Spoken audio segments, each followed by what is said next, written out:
Shalom semuanya anak kelas 9, kembali ya. Hari ini kita masuk di pembelajaran agama pada hari ini yaitu Rabu 10 Februari 2021. Anak-anak, hari ini kita akan masuk di pembahasan kita itu bagaimana kita sebagai remaja dalam perubahan sosial. Nah, kita sudah berbicara tentang setiap materi kita pada semester 2 ini tentang bagaimana sikap remaja di dalam kehidupan mereka, baik di masyarakat, di sekolah, bahkan di perubahan sosial yang hari ini kita akan bahas. Anak-anak, dalam firman Tuhan, dalam Roma 12 ayat 15 dikatakan, bersukacitalah dengan orang yang bersukacita dan menangislah dengan orang yang menangis. Sekilas kenapa firman Tuhan ini diberikan kepada kita? Bersukacita dengan orang yang bersukacita dan menangis dengan orang yang menangis. Kalau kita membaca sekilas, berarti di sini menuntut kita untuk kita bisa menempatkan diri. Ya, betul sekali. Jadi remaja, di dalam perubahan sosial itu kita harus bisa menempatkan diri, memposisikan diri ya. Untuk lebih jelasnya lagi kita belajar tentang sikap peduli. Di dalam sikap sebagai seorang remaja di dalam perubahan sosial, kita akan menemukan banyaknya perubahan-perubahan yang terjadi di dalam lingkungan kita, di dalam kehidupan sosial kita bersama dengan sesama kita. Maka dibutuhkan yang namanya sikap peduli. Apa itu peduli? Sikap peduli adalah kesanggupan untuk peka terhadap kebutuhan orang lain, turut merasakan perasaan orang lain, serta berempati, menempatkan diri dalam keadaan orang lain. Ya, sikap peduli. Di antara kita ada nggak ya yang selalu peduli? Nah, peduli ini dikatakan tadi kita peka. Peka itu apa sih? Bukan sensitif ya, tapi kita peka. Kita tanggap, kita respon, kita mau merasakan apa yang dirasakan orang lain.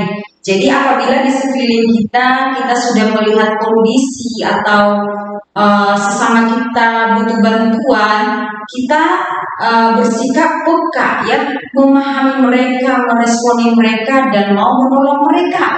Bukan berarti kita diam, membiarkan atau tidak peduli ya, tapi yang dibutuhkan itu sebagai seorang remaja, apa sih sikap yang harus kita tunjukkan? Tentunya yang diharapkan dari kita semuanya adalah kita peka, kita meresponi ya, kita tanggap, bahkan membantu, menolong sesama kita yang membutuhkan bantuan. Nah, itu sikap seorang remaja. Kalau ada di tengah-tengah lingkungan kita itu terjadi hal-hal yang sebenarnya sangat membutuhkan kita ya. Anak kelas 9, sikap yang terkandung di dalam kepedulian itu sangat banyak. Yang pertama itu meneladani Kristus. Tentu saja anak remaja, siapa sih sebagai patokan kita di dalam kita bersikap dalam keseharian kita? Menjadi patokan kita adalah teladani Kristus.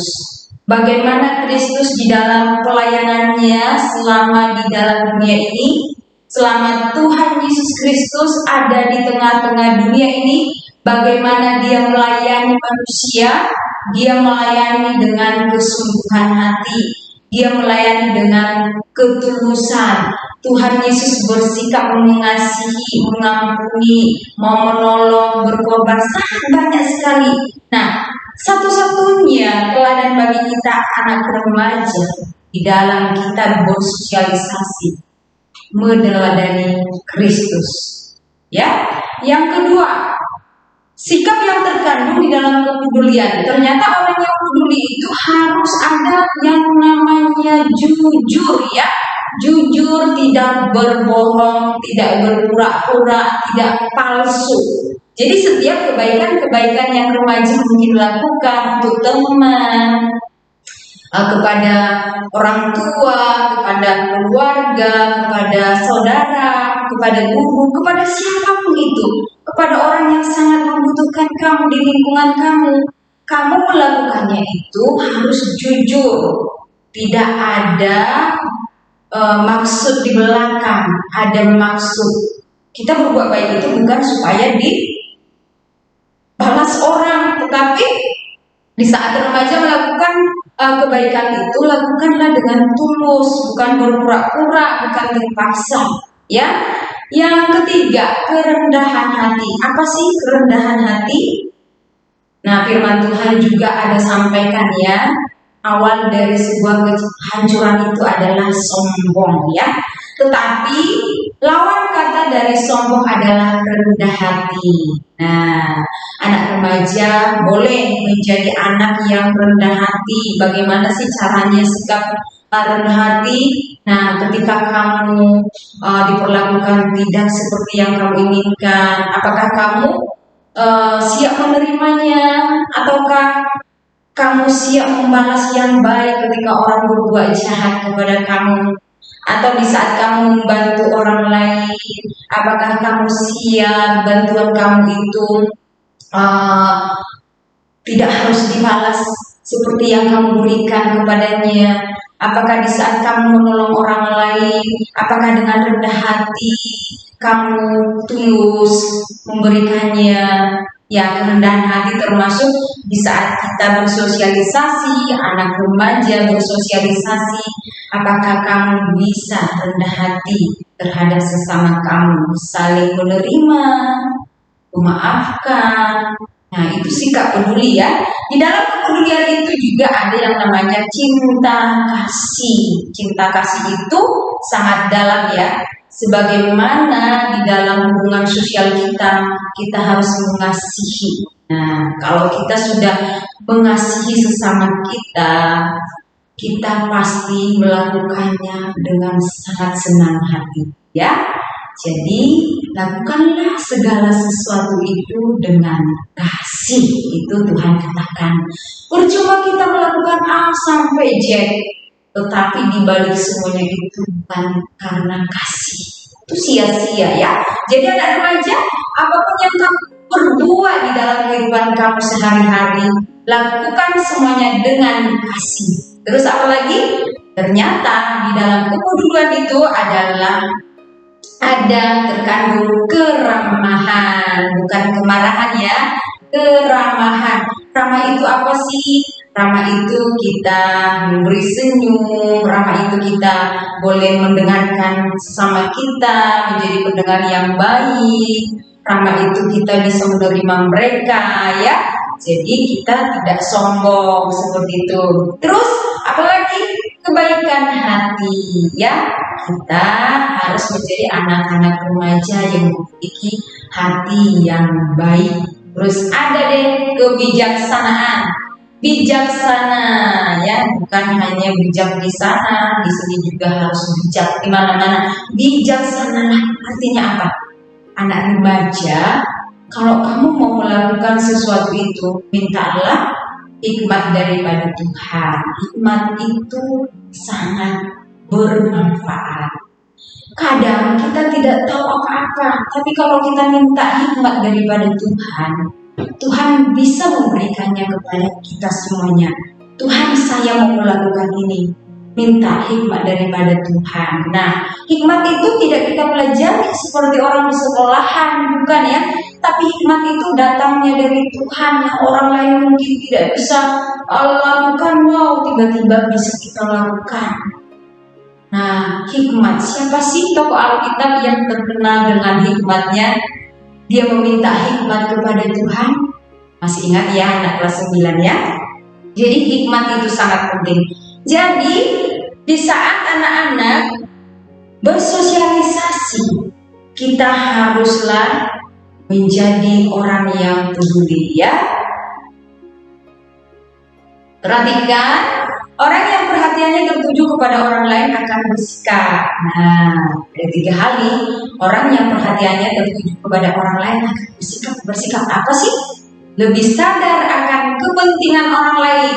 Lebih sadar akan kepentingan orang lain. Misalnya nih di rumah, kepentingan selain kita, mungkin kepentingan papa mama, keluarga kita harus sadar akan kepentingan mereka. Jadi kita ini hidup hidup berdampingan dengan orang lain, dengan sekitar kita, dengan masyarakat, dengan teman, dengan siapa saja. Kita harus sadar bahwa setiap mereka juga memiliki kepentingan. Mungkin kepentingannya itu ada yang sama dengan kita, ada juga kepentingan mereka yang berbeda dengan kita. Kita harus sadar nih bahwa orang lain juga punya kepentingan.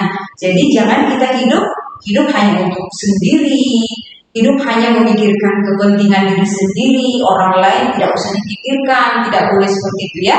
Jadi kita tidak mementingkan apa yang menjadi kebutuhan kita sendiri saja.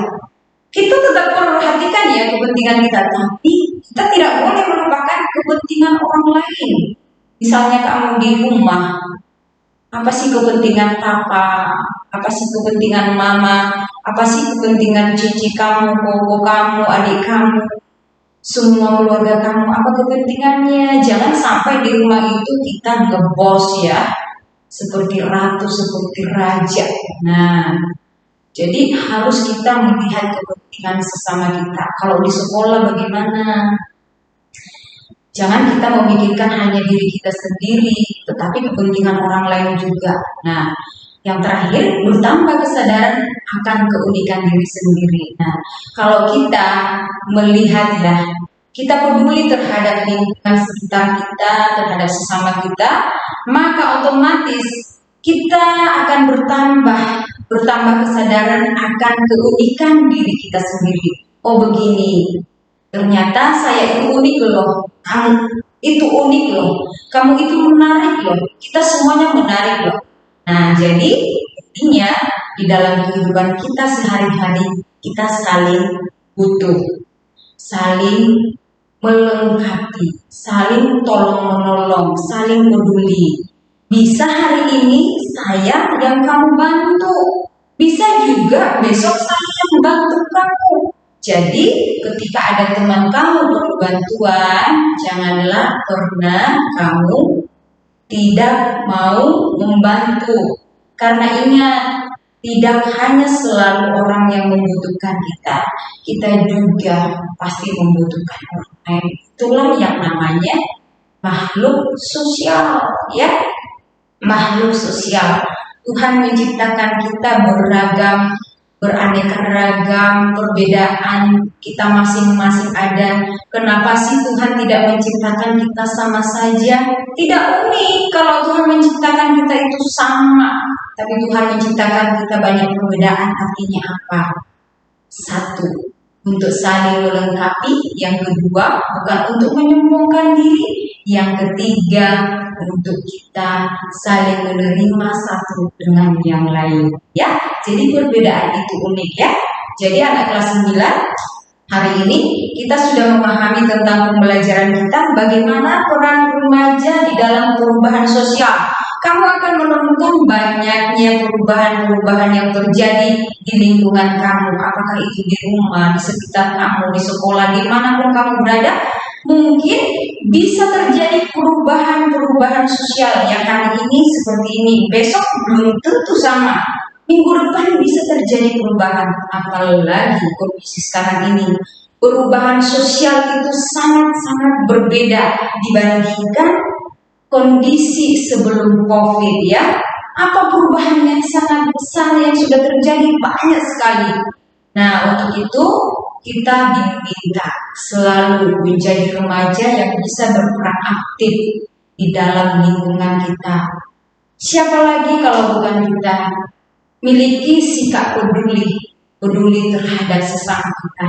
Karena itu mencerminkan kita sebagai anak-anak remaja yang mengasihi Tuhan dan mengasihi kita. Demikian penjelasan singkat ini, kita beralih ke pembelajaran